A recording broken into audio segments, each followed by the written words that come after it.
brevemente, soy Alberto Muelas, director de Sustainability and Economics de CREAT, y desde nuestra área, entre otras cosas, pues nos ocupamos de ayudar a las compañías a definir estrategias, a medir sus impactos y a gestionarlos, entre otras cosas, en materia de sostenibilidad.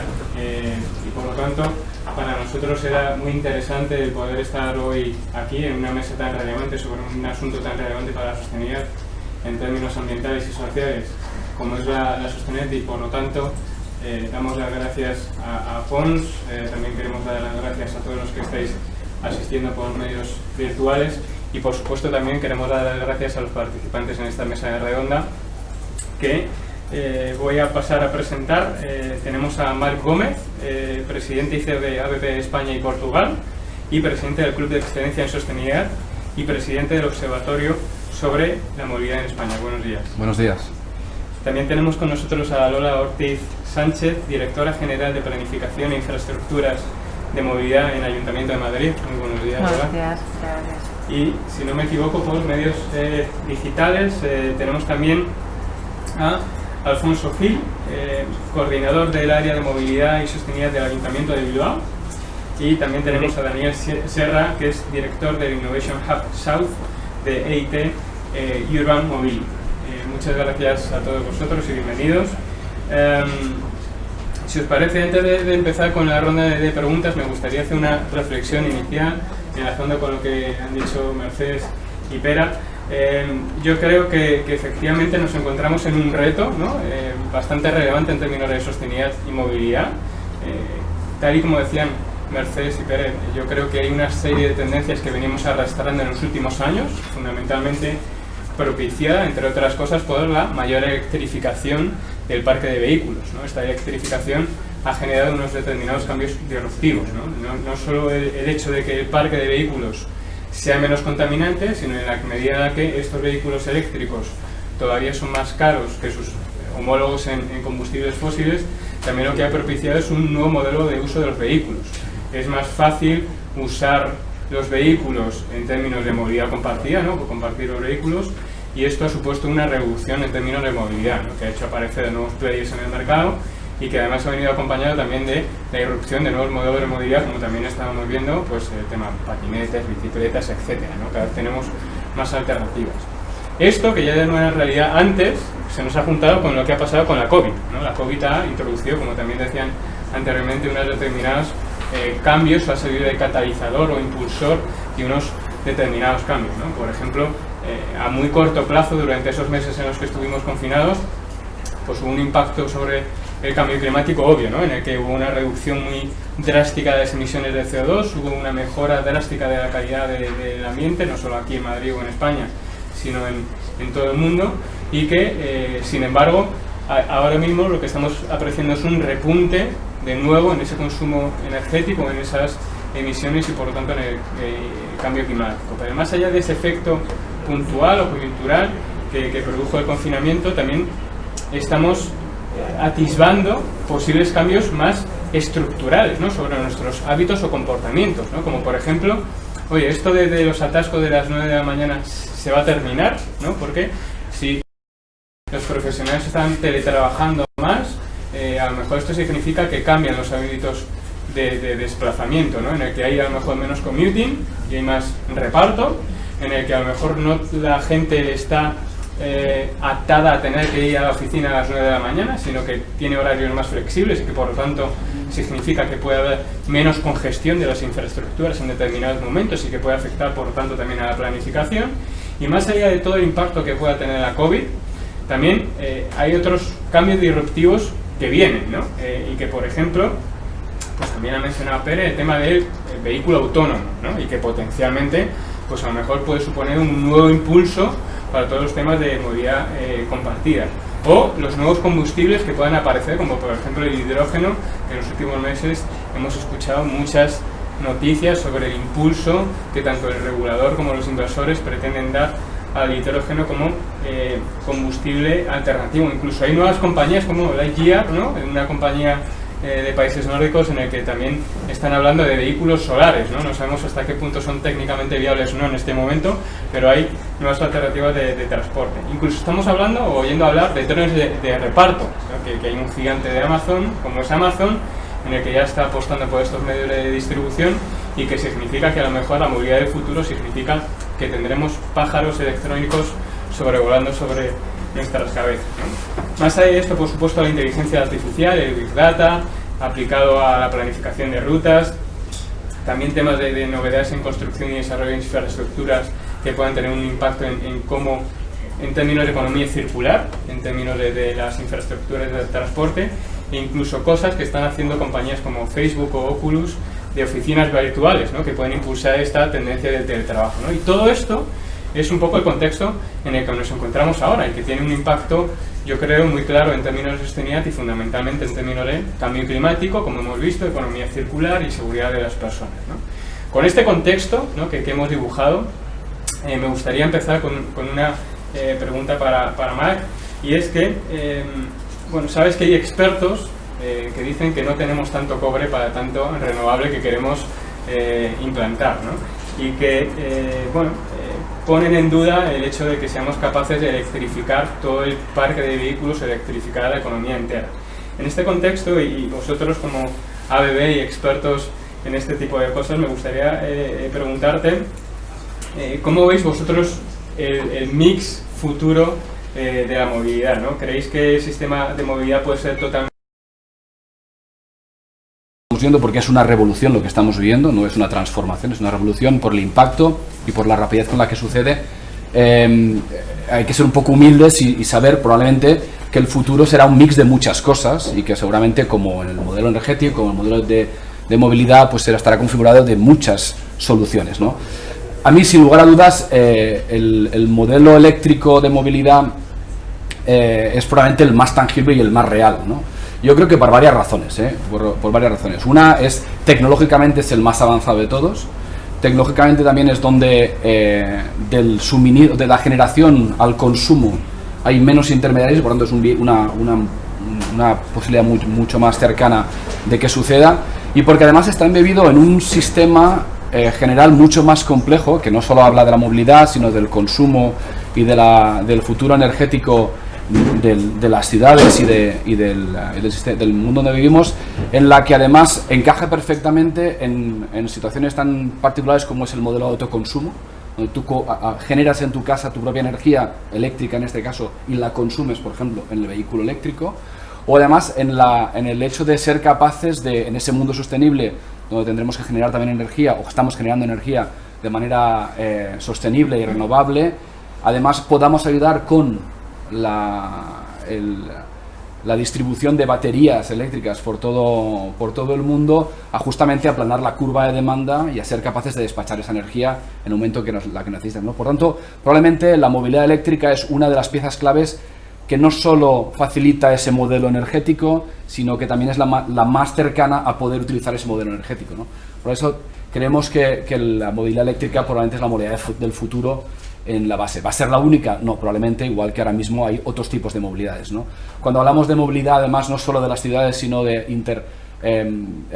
interprovinciales o interpaíses, a través de las autopistas, a través de los trenes, a través de los barcos, por ejemplo, de nuevo la movilidad eléctrica probablemente es la que tiene más sentido también a poderse implementar, ¿no? Con esto, probablemente la visión más cercana sería la de que la movilidad eléctrica va a ser realmente de las más, la más relevante, seguramente en un futuro que ahora mismo no sabemos cuándo determinar qué significa futuro en cuanto a años, ¿no? Pero seguramente en los próximos 5 o 10 años segurísimo, ¿no? Cuando hablabas de modelos como el de Lightyear, donde es una empresa extremadamente interesante en la que están haciendo pruebas de concepto sobre modelos de movilidad solar, desde ABB también hemos hecho eso mismo. Desde hace 5 o 6 años fuimos capaces de dar la vuelta al mundo en un avión propulsado solo por energía solar, el Solar Impulse, que probó que es posible dar la vuelta al mundo sin consumir un solo galón de combustible fósil, ¿no?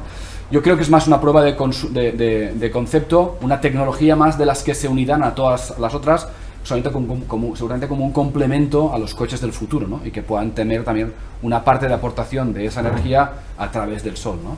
¿Cuál va a ser el futuro de Lightyear? No lo sé. Muy bien. No está en el guión, pero no me puedo resistir a hacerte otra pregunta. También estáis metidos en temas de Fórmula E. Tiene que molar, ¿no? Esto de Fórmula E. Somos el patrocinador principal de Fórmula E. Es de nuevo, es una plataforma excelente para probar que la tecnología de la movilidad eléctrica ya no es solo posible utilizarla para moverse en las ciudades o para los patinetes, sino que compite al mismo nivel que la Fórmula 1, ¿no? Es una plataforma que para ABB nos permite además probar muchísimas tecnologías que luego son exportables a la movilidad que usamos cada uno de nosotros, ¿no? Y es sin lugar a dudas un evento, sí, muy destacable, muy interesante. Muy bien, muchas gracias. Pasamos ahora a Lola Ortiz. Muy buenos días, Lola.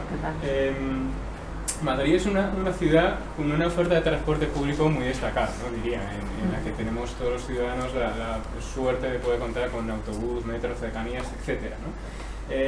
Pero los ciudadanos cada vez tenemos más alternativas de movilidad a nuestra disposición. Por lo tanto, la pregunta es cómo los nuevos medios de movilidad compartida y personal están afectando a la demanda de transporte público, y cómo crees que cómo afecta esta nueva movilidad a la planificación del transporte público también. Bueno, pues en primer lugar, como ha comentado Marc, muchas gracias por contar conmigo, por invitarme a esta jornada tan interesante. Y bueno, pues en una ciudad como Madrid, lógicamente, con el volumen de viajeros que tenemos diariamente, con más de 3.200.000 habitantes, lógicamente el transporte público tiene que ser el eje prioritario de la movilidad en la ciudad. Pero sí que luego hay una gran cantidad de trayectos entre 1 y 5 kilómetros, que son trayectos que muchas veces se hacen caminando o con otros modos sostenibles, donde estos nuevos modos tienen una cabida muy importante y nos pueden ayudar muchísimo a gestionar la movilidad en estas zonas, ¿no? Entonces, pues a partir de ahí, de entre 1 y 5 kilómetros, se pueden utilizar patinetes, bicicletas eléctricas, car sharing, motosharing, etc. De hecho, la idea del ayuntamiento es crear zonas intermodales. Los aparcamientos que antes se llamaban disuasorios, los queremos llamar ya intermodales, porque queremos dotarlos de esos nuevos modos de movilidad, de tal forma que el ciudadano pueda elegir en cada momento qué modo le interesa más, o por tiempo de que venga el transporte público, o por ocupación, grado de ocupación, etc. De hecho, ahora se presenta, creo que es a las 11, una nueva aplicación de MT muy potente, donde ya se comparte no solamente el transporte público, sino otros modos de movilidad, y que esperemos que el resto de modos se vayan incorporando para que el ciudadano tenga en una sola aplicación la información de todos los modos que puede ofrecer una ciudad como Madrid. Y en ese sentido, pues también estamos potenciando, por ejemplo, pues el tema del car sharing, motosharing, con la reserva de espacio de aparcamientos cerca de zonas de transporte público, como hicimos una prueba piloto en la zona de IFEMA, para que la gente salga del metro y pueda utilizar pues otros modos, aparte de caminar y tal, pues exista siempre esa intermodalidad, pues para que el ciudadano pueda elegir lo que mejor le venga, ¿no? Muy bien, perfecto. O sea, que una movilidad basada en esa intermodalidad y siempre centrada en la ciudad. Eso es, y en el transporte público. Muy bien.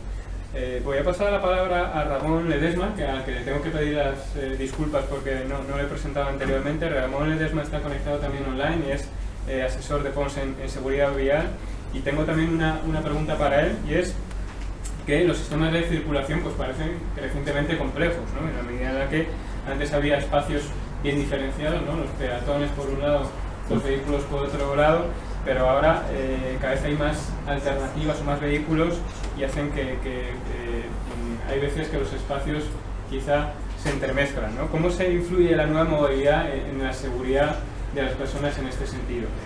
Ramón, buenos días. Bueno, buenos días a todos. Bueno, en primer lugar, pues agradecer desde luego tanto a mi casa como a CREA un poco el montar esta jornada.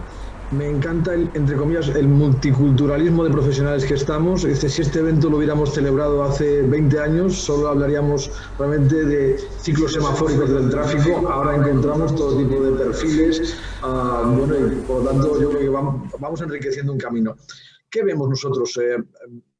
Digamos que hace el siglo pasado, al principio del siglo pasado, montamos todo para el automóvil, ¿no? Descubrimos que el automóvil era o parecía ser el gran progreso, y montamos todo para el automóvil. Y ahora estamos desmontando todo para el peatón, ¿no? Es decir, con lo cual diseñamos un espacio de los 12 metros de la calle, diseñamos 3 carriles, 2 de estacionamiento, 1 de circulación, todo para el automóvil y apenas le dejamos al peatón 1,5 metros a los lados, ¿no?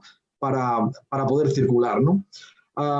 Y en función de aquella infraestructura, de aquel vehículo, montamos las normas, ¿no? Dice un artículo del Reglamento General de Circulación todavía vigente que todo peatón debe circular por la acera de la derecha y debe volver por la acera de la izquierda.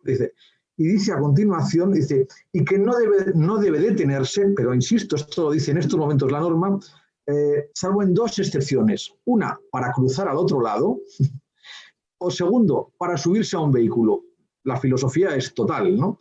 Con lo cual, ¿qué tenemos? Infraestructuras que se montaron para el automóvil, un límite de 50, que teníamos un límite de 50 km/h general para ese automóvil para proteger algo al peatón y hablamos de tiempos de ciclos semafóricos. ¿Qué nos está pasando? Bueno, pues como estamos desmontándolo todo para el peatón, empezamos a hablar de plataformas únicas de calzada y acera. Ahora el espacio vuelve a ser otra vez todo para el peatón. Somos un poquito, digamos, la movilidad, el péndulo, ¿no? Pasamos del yin al yang, ¿no? Y ahora todo lo queremos para el peatón. Esa plataforma única de calzada y acera, no queremos pasar por la calle, queremos estar en la calle, ¿no? La velocidad pasa de 50 a ese 20 km/h, ¿vale? A ese 30 km/h en calles de único sentido, pero 20 km/h en las plataformas de única calzada y acera. Los alcaldes hacen bandera. Está aquí nuestro amigo Alfonso, que es un líder nato en estos procesos y por tanto, y hablamos en vez de ciclos semafóricos de urbanismo táctico, ¿no? Dice cómo tomar una serie de medidas para que ir de un punto a otro de la ciudad sea siempre, digamos, más rápido en bicicleta como peatón que no con el vehículo, ¿no? Esta es la foto que nos trae la nueva movilidad y que el COVID, lo explica muy bien mi directora general que está por ahí, que ha presentado el evento, ¿no? Que es física, dice, es un acelerador de partículas, ¿no? El COVID lo único que ha hecho es acelerar estas nuevas tendencias que existen desde hace ya, digamos, unos cuantos años, en los que los ayuntamientos han sido líder, y insisto un poco en papeles como el liderazgo de Pontevedra, el liderazgo de Bilbao, una serie de... ojo con el liderazgo político en estos puntos, que siempre triunfa. Al final el ciudadano le gusta que en su municipio tomen decisiones y que finalmente tengan resultados. La experiencia del alcalde de Pontevedra, en el año 99, entró en la alcaldía, dijo que por su ciudad pasaban 20.000 coches por la Nacional 525, cerró la ciudad para las fiestas de ese año, no la volvió a abrir. Lleva 20 años de alcalde, ¿no? Por lo tanto, insistir un poco en el liderazgo político, en la toma de decisiones, que siempre es rentable, ¿no? Digamos un poco la foto general que vemos y podemos, si queréis, hablar un poco más de algunos datos que nos están llevando cada vez más a esa movilidad.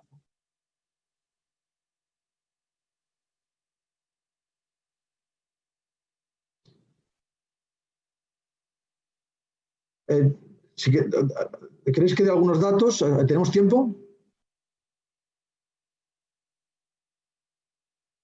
¿Se escucha? ¿Sí? ¿Me escuchas? Sí, escucho. Pero si te parece bien, yo creo que pasaría a la siguiente pregunta. Perfecto. Para dejar tiempo para todos. La siguiente pregunta es para Alfonso Gil, como decía. Bilbao es la 9ª ciudad más inteligente del mundo, según el informe de la primera edición del Índice de Ciudades Inteligentes. Hay una vertiente de la movilidad más sostenible que es invisible y que está asociada al desarrollo e integración de tecnologías inteligentes de tráfico, como por ejemplo mejores sistemas de información de tráfico en tiempo real, señalización, semáforos, sistemas de planificación, eficiencia en rutas, en fin. Ya lo ha mencionado también en algún caso Ramón. Mi pregunta para Alfonso sería, ¿cuál será la relevancia de este tipo de tecnologías de Smart Cities en el urbanismo de las ciudades actuales y del futuro? Bueno, lo primero, agradeceros la invitación a Pons y a CREAP por permitirme estar con maestros, que para mí han sido a lo largo del tiempo gente que me ha enseñado mucho de movilidad, porque uno llega al cargo y tiene que ir formándose cada día, ¿no? Oyendo a Ramón o a Pera, bueno, a muchos de los que hemos oído, yo creo que uno aprende. Evidentemente los datos tenemos que estudiarlos. El Big Data que hay en un ayuntamiento es muy grande. Cuidado, se puede atragantar, porque esos datos hay que procesarlos y inteligentemente, luego tienen que estar suficientemente extractados como para que tomemos decisiones. Yo digo, fíjate, yo presido la Comisión de Transportes, Movilidad Sostenible y Seguridad Vial de la Federación Española de Municipios y Provincias, y digo que los ayuntamientos estamos preparados. Estamos preparados porque, independientemente de cuál es el tamaño, sí tenemos claro qué es lo que queremos. Lo decía Ramón muy bien, los planes de movilidad de los años 90-2000 buscaban cómo contextualizar el coche. Hoy hemos pasado a poner como sujeto activo al ciudadano, el zapato. Y luego hablamos de la bicicleta, hablamos del transporte público, hablamos de algo que decía Pera Navarro que me parece muy importante, las mercancías, porque no queremos renunciar a tener la botella de leche debajo de casa. Y luego, por último, hablamos del vehículo privado. Yo digo que las ciudades no queremos ni humos ni ruidos, pero no hacemos una pelea contra el coche. Tenemos que contextualizarlo. La radicalidad al final nos puede llevar a tener mucha razón en una esquina, pero quedarnos con la razón y nada más. Y lo que tenemos es que racionalizar mediante métodos de eficiencia y eficacia, mover a personas y mercancías. Porque eso es el futuro. En el año 2050, el 80% de la ciudadanía del mundo vivirá en ciudades. Por lo tanto, tenemos que prepararlas para que los ciudadanos se muevan de una manera más sencilla, más económica, me permitís, y aquí voy a hacer un pequeño apunte de Bilbao, más saludable. Necesitamos ciudadanos activos, esos ciudadanos que andan o van en bicicleta o cuando van en Madrid a una parada de metro y en vez de coger la más próxima andan 1 kilómetro o 2 para coger la siguiente, son ciudadanos que viven más. Por lo tanto, el concepto de movilidad saludable es un elemento fundamental. Volviendo a la pregunta y no escapándome, necesitamos ver cómo se mueven nuestros ciudadanos. Hoy casi todos, yo diría que un porcentaje muy alto, tienen un smartphone, un móvil que está conectado y eso nos proporciona datos. Nuestros autobuses están conectados. La mayoría de nuestros automóviles a partir de un cierto tiempo están conectados. Todo está interconectado. Hay ciudades que ya estamos trabajando con la inteligencia artificial para ofrecer servicios adaptando oferta y demanda. Por lo tanto, principio de eficacia y eficiencia en base a los datos. Ahora bien, principios inspiradores de una buena movilidad. Para ser competitivos, las ciudades tenemos que eliminar el ruido, genera cardiopatías, intentar eliminar las emisiones de gases de efecto invernadero, por supuesto, reducir la siniestralidad vial. No puede ser que todavía esté muriendo gente en nuestras ciudades.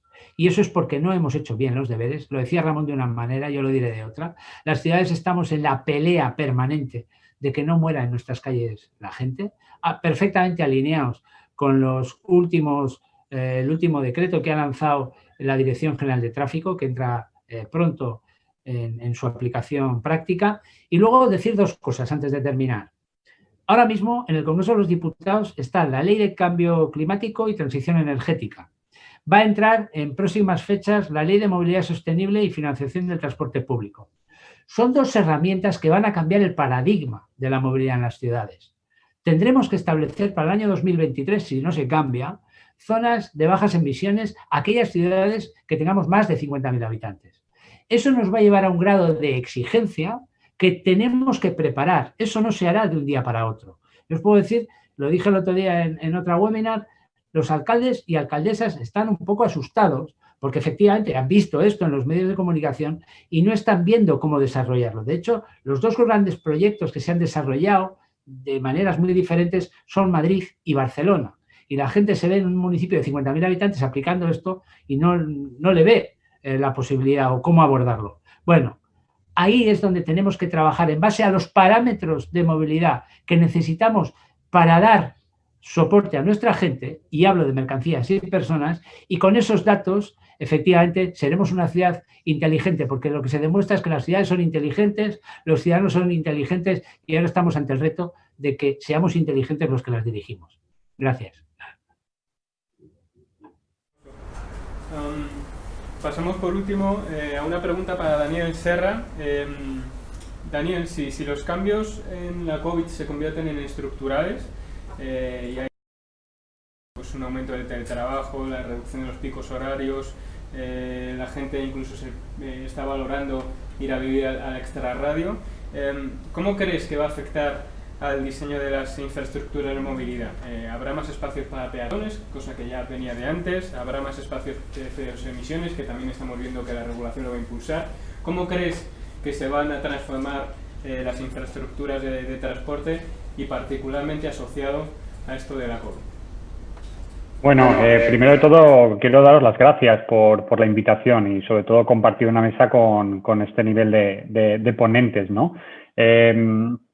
Bueno, a ver, es una pregunta compleja porque lo primero que tenemos que saber es que el espacio público en nuestras ciudades y en el modelo de ciudad europeo que tenemos, que son muy densas, es limitado, ¿no? Entonces, es verdad que veremos, y ya estamos viendo en muchas ciudades, cómo más medios de transporte tendrán que compartir espacio con el coche, con los peatones, ¿no? Por lo tanto, vamos a tener que hacer una nueva reorganización del espacio público.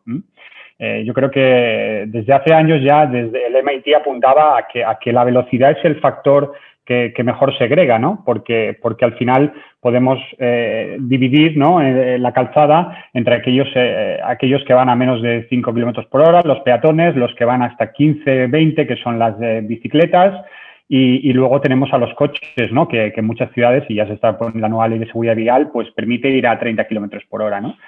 Pero aún así, pues tenemos que garantizar, digamos, pues los aspectos como los giros, ¿no?, las zonas conflictivas, e intentar, digamos, que también esas vías tengan capacidad, ¿no?, para crecer, ¿no? Porque lo que estamos viendo es cómo, por ejemplo, ciudades, digamos, grandes ciudades, se están planteando crecer de manera importante, por ejemplo, el uso de la bicicleta, ¿no? Con lo cual, tendremos que dimensionar estos carriles bicis no pensando en el hoy, sino pensando en el mañana, ¿no? Y cómo van a ser. Estamos viendo, ¿no? Y yo creo que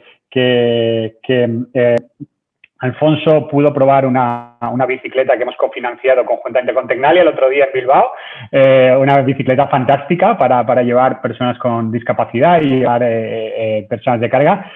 Es una bicicleta que ocupa 2 carriles prácticamente, ¿eh? Entonces, ¿cómo vamos a adecuar todos estos vehículos nuevos, todos estos servicios de movilidad que van a venir, ¿no? Y dentro de poco veremos pequeños dispositivos autónomos moviéndose por la ciudad y moviendo mercancías, y seguramente los drones tardaremos más verlo en ciudad, pero estos dispositivos los veremos, ¿no? Entonces, por lo tanto, tenemos que realmente apostar por innovar, ¿no? Y por pensar en cómo queremos que sea esa ciudad del mañana, ¿no? Es verdad que la seguridad es el primer aspecto, la sostenibilidad casi yo digamos que es el aspecto que no podemos dejar. Los vehículos eléctricos seguramente serán los que tendremos dentro de la ciudad. Quería dar un dato importante que recogí ayer y que salió publicado ayer, y es que durante el COVID la venta de vehículos de segunda mano y como digamos vehículos que tienen más de 15 años ha aumentado un 24% en España. Es decir, hemos incorporado, como decía Pérez Navarro, ¿no? Veíamos que las empresas son las que prácticamente están matriculando vehículos, pero hemos visto que seguramente muchos ciudadanos que iban en transporte público han decidido comprar un coche. Y han decidido comprar un coche más contaminante. Por lo tanto, la inclusión de zonas de bajas emisiones va a ser importante, pero a estos ciudadanos les tenemos que dar alternativas, ¿no? Y sobre todo les tenemos que acompañar a que tomen decisiones, ¿no? Y que se atrevan a coger una bici y recorrer 5 o 10 kilómetros, a que puedan coger un transporte público y compartirlo con una multimodalidad usando de otros servicios de transporte que hoy en día no se plantean, como las motos compartidas o los patinetes, ¿no? Por lo tanto, tenemos muchos retos por delante, ¿no? Y es verdad que el teletrabajo está para quedarse, pero tenemos que acompañarlo. Tiene que haber un compromiso por parte de la administración y las empresas por fomentar un entorno donde los ciudadanos, cuando pase esta pandemia, que esperemos que algún día acabe, puedan mantener el teletrabajo, ¿no? Y como un derecho, ¿no? Porque esto va a revertir en beneficios directos en la movilidad en las ciudades. Muy bien, muchísimas gracias, Daniel. Si os parece, vamos a pasar ahora a una ronda de preguntas comunes para todos vosotros. Casi que os pediría que contestarais en orden inverso al del principio, por lo tanto, Daniel, te haré o te trasladaré en primer lugar esta pregunta a ti. La pregunta, y aunque ya has adelantado algunas pistas, es que la planificación urbana se enfrenta a nuevos requisitos, ¿no? Como los que has comentado antes, de carriles diferenciados para cada medio de transporte, o al menos para cada tipo de velocidad de cada medio de transporte, y debe tener en consideración también pues, las nuevas necesidades, por ejemplo, de infraestructura o puntos de recargas para los vehículos eléctricos. ¿Cómo influye esta nueva movilidad en la planificación urbana, ¿no? Cómo las autoridades, que aquí tenemos a Madrid y a Bilbao, deben tener en cuenta estos nuevos requisitos a la hora de planificar o hacer la planificación urbana? Por favor, Daniel.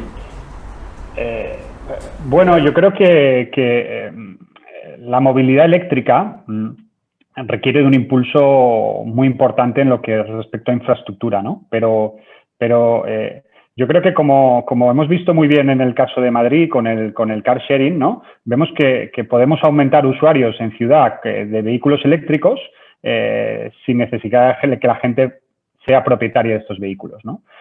Pero, por otra parte, el vehículo eléctrico está aquí para quedarse, ¿no? Seguro que en los próximos años vemos un incremento. Y para eso, pues, digamos, las recomendaciones es que se cargue en casa o en el trabajo, ¿no? Sobre todo en el entorno ciudad, ¿no? Además, hoy en día con vehículos de casi de 500 kilómetros de autonomía, prácticamente lo puedes cargar un día a la semana, ¿no? Por lo tanto, si vemos muchas de las ciudades donde han implementado cargadores, seguramente no son en los sitios de mayor demanda. Y muchos de esos cargadores están muy infrautilizados, ¿no? Al otro día pasaba por Barcelona y el que está en Paseo de Gracia pues está inoperativo, ¿no? Porque vemos que los costes de mantenimiento pues son elevados y muchas veces estos cargadores pues no cumplen la misión, ¿no? Y para el vehículo eléctrico lo que es muy importante es que la infraestructura de recarga sea amplia, pero sobre todo que esté operativa. Porque si la red de carga no está operativa, os podéis imaginar la ansiedad que genera llegar a un punto de carga y que no funcione, ¿no?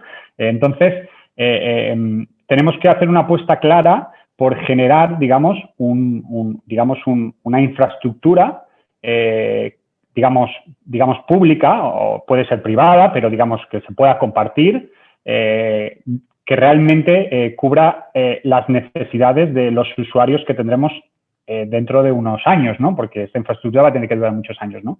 Con lo cual, tendremos que experimentar, ¿no? Con nuevos sistemas, como por ejemplo la carga por inducción, que es una cosa que veremos cada vez más implementada, ¿no?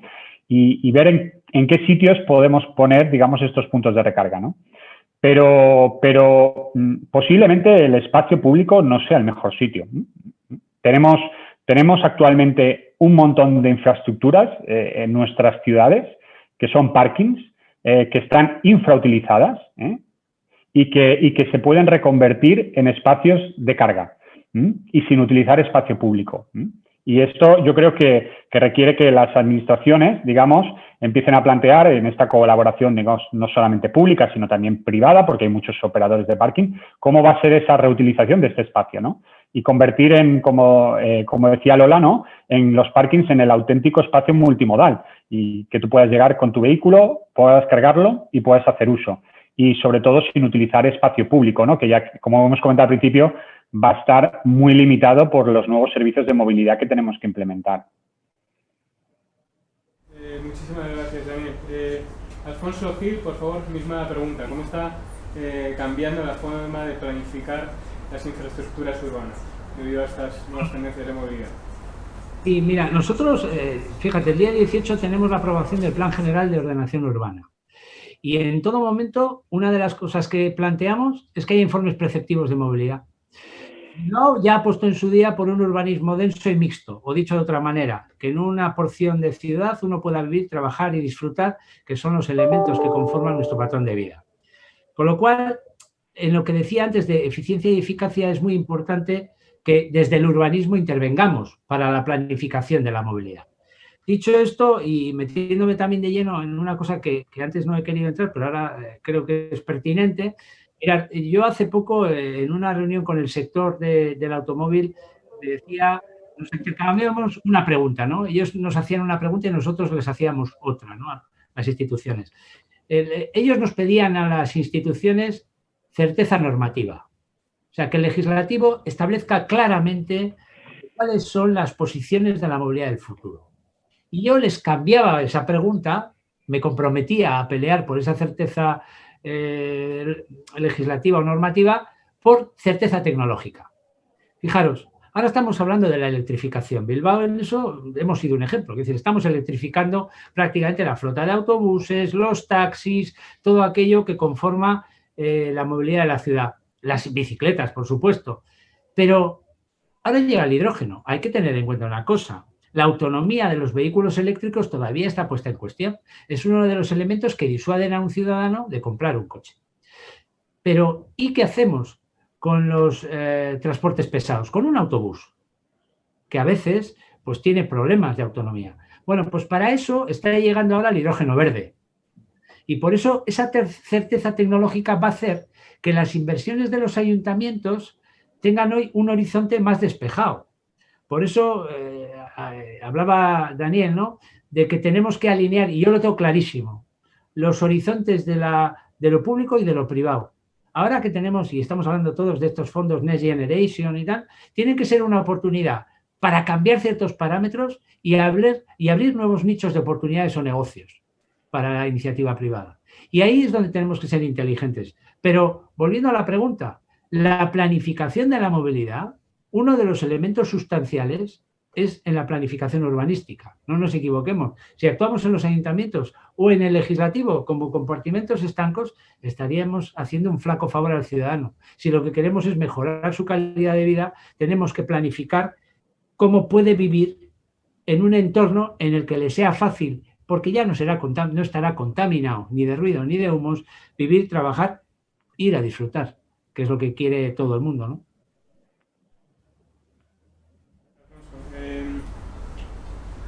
Ramón, Lola, Marc, os voy a pedir un poquito más de brevedad a la hora de responder, porque veo que tenemos preguntas del público y me gustaría también poder tener tiempo para abordarlas. Pero, misma pregunta, Ramón. ¿Cómo crees que va a cambiar la planificación urbana? Bueno, brevemente, planificación urbana se llama voluntad política y un objetivo de legislatura, ¿no? Un dato, un detalle. La alcaldesa de París se presentó a las elecciones de una manera muy clara. Voy a presentarme a las elecciones, voy a crear la ciudad de los 15 minutos, es decir, al final trocearé París para que se trabaje, se viva en todo tu entorno de 15 minutos. Y segundo, voy a reducir un 80% las plazas de estacionamiento en superficie, ¿vale? Voy a devolver todo ese espacio. Eso es lo que decía Alfonso, certeza normativa. Esto lo que te ayuda es a todo el mundo a saber que en 2024 esto va a llegar. Si no le damos esa certeza, paréntesis, ganó las elecciones. O sea, es decir, los ciudadanos están pidiendo decisiones, insisto, nosotros ayudamos muchos ayuntamientos y a empresas a que esa estrategia pública, porque si no hay estrategia pública y vamos tomando pequeñas, entre comillas, decisiones técnicas o acciones, no estamos mandando un mensaje claro a los ciudadanos. Por lo tanto, insisto, el tema de la planificación se llama voluntad política, no tener ningún tipo de miedo. Aquí tenemos algunos ejemplos con nuestro amigo Alfonso, que es el líder nato del 30 km/h en las ciudades.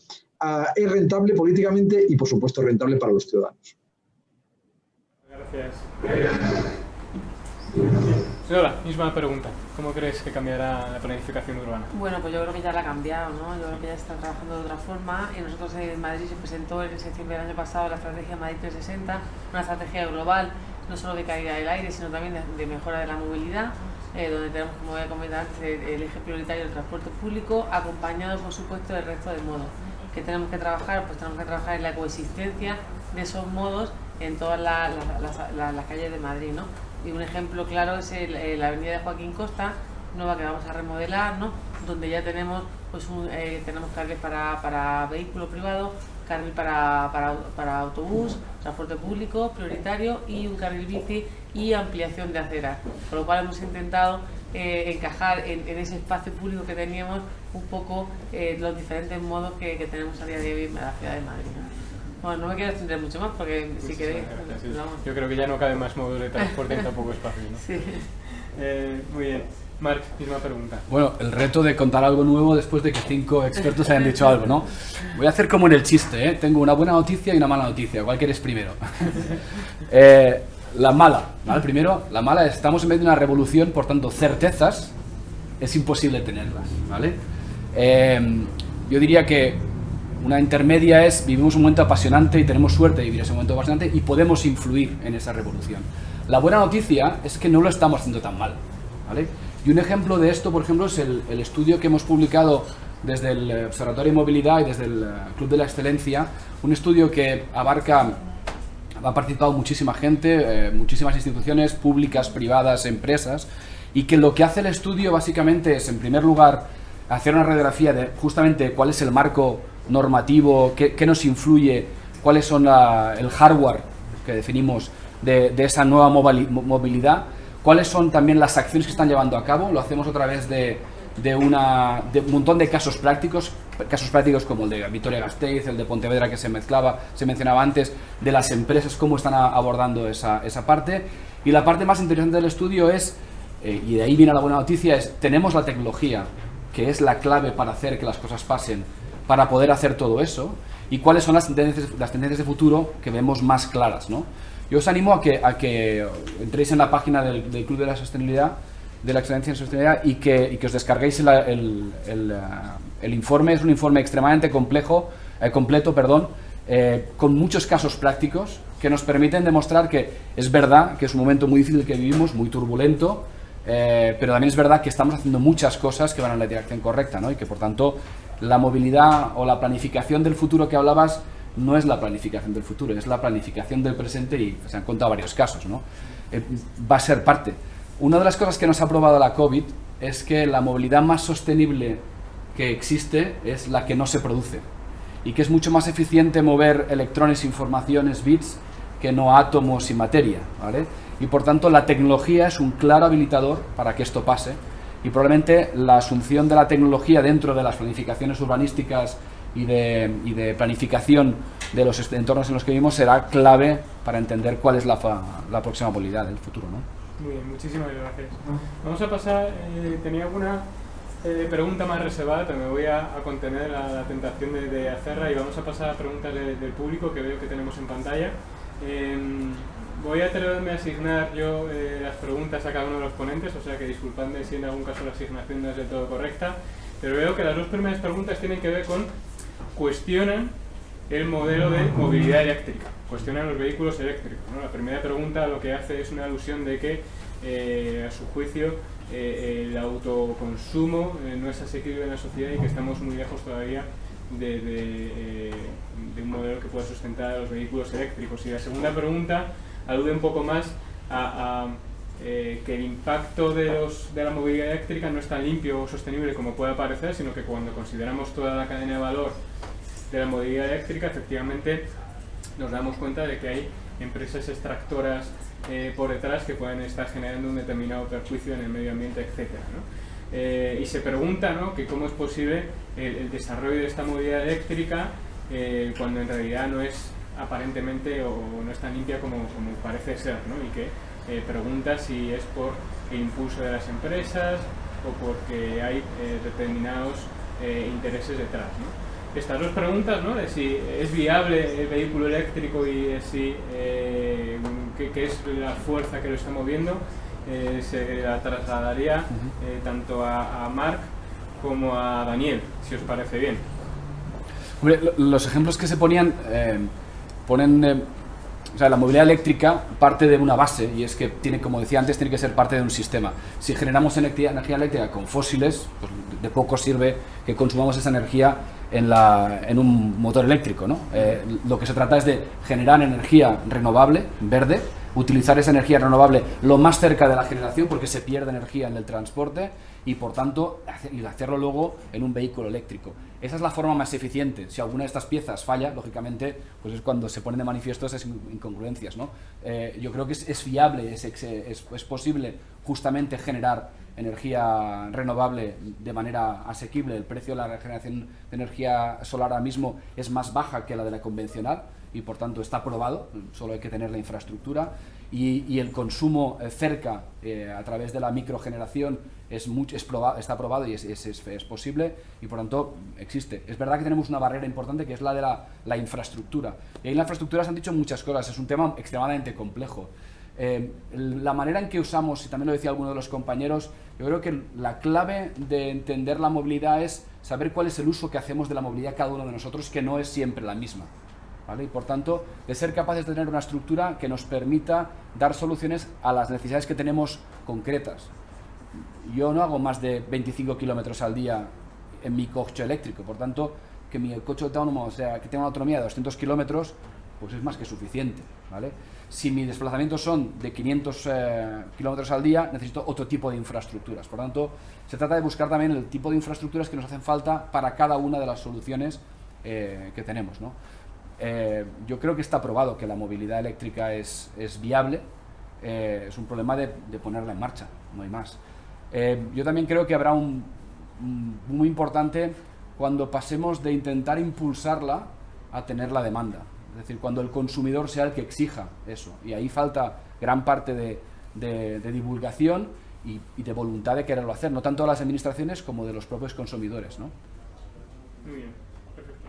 Daniel, por favor. Sí, bueno, yo creo que si volvemos la vista al pasado, si no hubiésemos tenido el famoso caso del Dieselgate de Volkswagen y no hubiese nacido Tesla, hoy no tendríamos vehículos eléctricos en la calle. Seguiríamos teniendo vehículos de combustión, ¿no?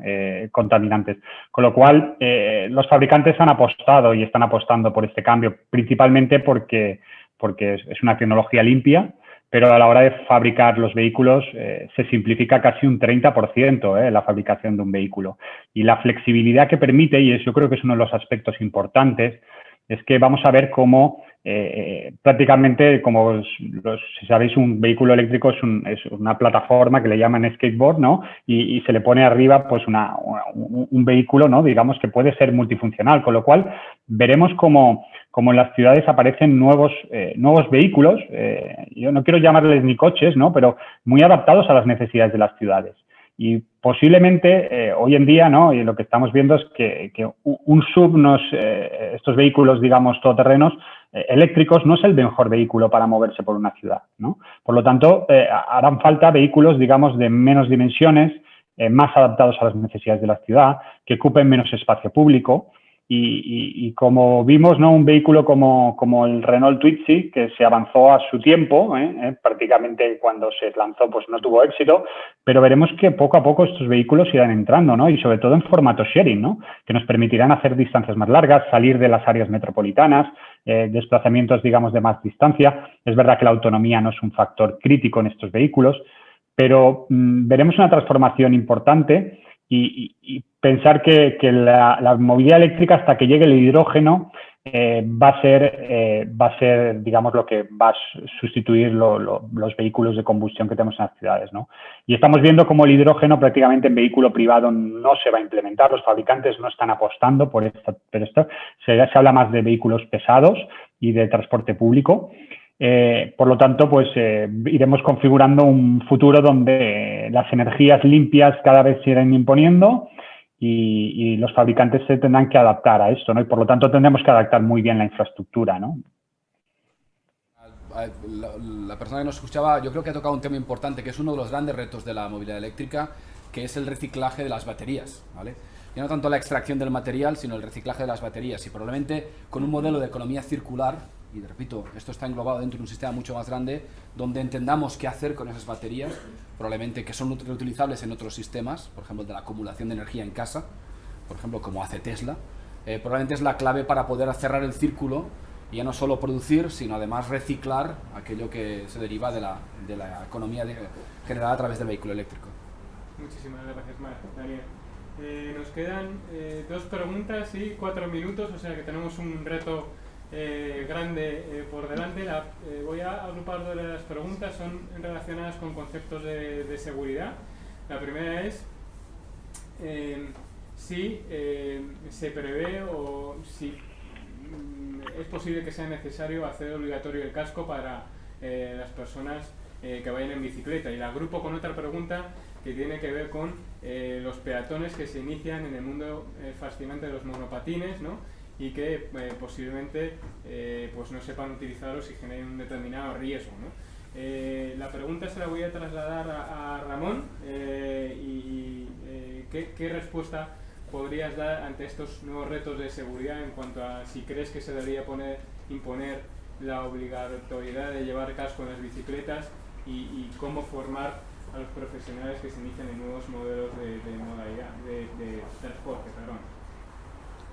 Bueno, con el tema de la seguridad en las ciudades, la seguridad vial en las ciudades, ojo con los mensajes, que en muchos casos a veces son un poco simplones. Vamos a ver, en España hay 500 fallecidos todos los años en nuestras ciudades, ¿no?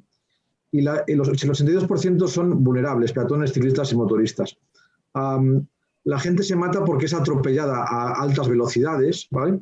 Y por tanto, el origen fundamental está en, digamos, que ese atropello que se produce es a alta velocidad.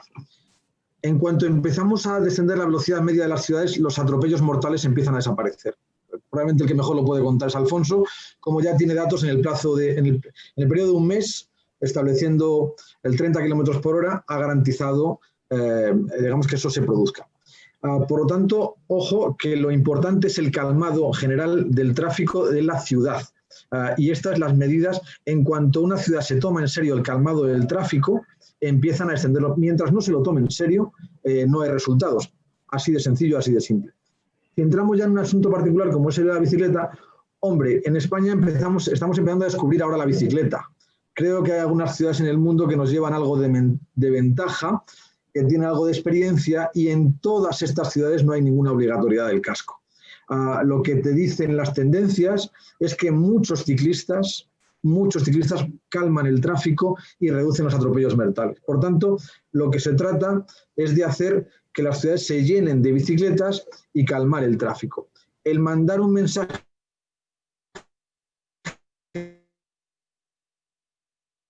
del casco obligatorio en estos momentos, cuando solo hay una ciudad que lo llegó a poner obligatorio y lo quitó. Me parece que fue en Australia, si no recuerdo mal. Lo saben más los expertos en ciclismo que bicicleta que lo sé. Pero lo cierto es que todas aquellas ciudades que además tienen prácticamente cero accidentalidad utilizan las bicicletas de una manera masiva y en ninguna de ellas encontramos una obligatoria de casco. Hay que recordar que ya tuvimos este debate en este país y que los propios alcaldes de todo tipo de colores se sublevaron contra aquellos que intentaron obligar el. ¿Por qué? Porque, entre otras cosas, los sistemas públicos de bicicleta de alquiler morían. Ojo, insisto, se trata de que haya muchas bicicletas, calmado del tráfico, y la accidentalidad es matemática, desaparecerá. Muy bien, muchísimas gracias, Ramón. La última pregunta, abusando del cronómetro, para Alfonso y Lola, se trata sobre qué propuestas haríais al Ministerio de Transporte y Movilidad, unido al de Industria, para poner en marcha un nuevo sistema fiscal en el sector del automóvil y, como consecuencia de ello, orientar a una movilidad más verde. Lola. Bueno, pues, hombre, lógicamente, al final, desde el punto de vista de la tributación, pues nosotros vamos a favor de la relajación de impuestos, con lo cual favoreceríamos o reduciríamos impuestos a los coches verdes, ¿no? Lógicamente, o sea, que tenga vehículo eco, etiqueta eco o cero emisiones, o que tenga una reducción en el pago de algún tributo para beneficiar a esa compra e incentivar esa compra de vehículos poco contaminantes. En esa línea estamos trabajando con el lanzamiento de líneas de subvenciones para la ayuda a la compra de vehículos eléctricos, no solo de coches, sino también de bicicletas, patinetes, motocicletas, e incluso para los vehículos de transporte discrecional, de autobuses, también vamos a sacar líneas de ayuda. Entonces, bueno, pues yo creo que sería, pues eso, o bien dar subvenciones e incluso favorecer el achatarramiento de los vehículos más contaminantes, de tal forma que la gente finalmente pueda comprarse un vehículo menos contaminante. Y como no, pues sí que tendremos que también trabajar los ayuntamientos en la generación de puntos de carga eléctrica, en los aparcamientos de residentes que tiene, por ejemplo, el Ayuntamiento de Madrid, que estamos trabajando en ello, y bueno, pues y la facilitación de esos puntos de recarga a los ciudadanos para que puedan recargar su vehículo cuando lo necesiten. No sé si en espacio público, en determinadas electrolineras, pues en ese sentido también estamos trabajando. Yo apostaría por ello. Muy bien. Alfonso. Bueno, nosotros y la mayoría de las ciudades ya estamos bonificando el impuesto de tracción mecánica a aquellos vehículos que no contaminan. O sea, la mayoría tenemos exenciones fiscales en este asunto. En Bilbao, pues el 95% de exención del impuesto, ¿no? Pero efectivamente, aquí estamos volcando mucho en el coche. Y hablamos de que la micromovilidad ha llegado a las ciudades y, como decía el maestro Ramón, la bicicleta, si crece en la ciudad, yo creo que será uno de los grandes exponentes de una movilidad saludable. No nos engañemos. Tenemos que conseguir que en las ciudades se pueda respirar mejor y se pueda vivir mejor. Y por eso promover el vehículo eléctrico es uno de los vectores que estamos trabajando, pero no es el elemento fundamental. A partir de ahí ya está haciendo el Ministerio ayudas a la compra, el achatarramiento de... En fin, tenemos el parque, si no me equivoco, si no éramos los últimos, éramos los anteúltimos en el parque de automovilístico más viejo de Europa. Ahí tenemos mucha labor que hacer. Ahora, las ciudades hemos hecho los deberes, yo creo que en este sentido el Gobierno de España también, pero no va por ahí, creo yo, el objetivo que tenemos que alcanzar. Tenemos que pacificar, lo ha dicho Ramón muy bien, y a partir de ahí los nuevos modos que han llegado a las ciudades para quedarse, tenemos que darles ese uso del espacio público compartido racional para que los ciudadanos apuesten por moverse un poco, que les vendrá bien y nos vendrá bien a todos. Gracias. Soy consciente de que hay alguna pregunta que entra en los últimos minutos y que no somos capaces de atender. Disculpad a aquellos que habéis formulado esas preguntas. Y en cualquier caso, muchísimas gracias a todos vosotros, Marc, Lola, Ramón, Alfonso, Daniel, y muchas gracias también a los asistentes. Gracias. Muchísimas gracias. Hasta luego. Gracias.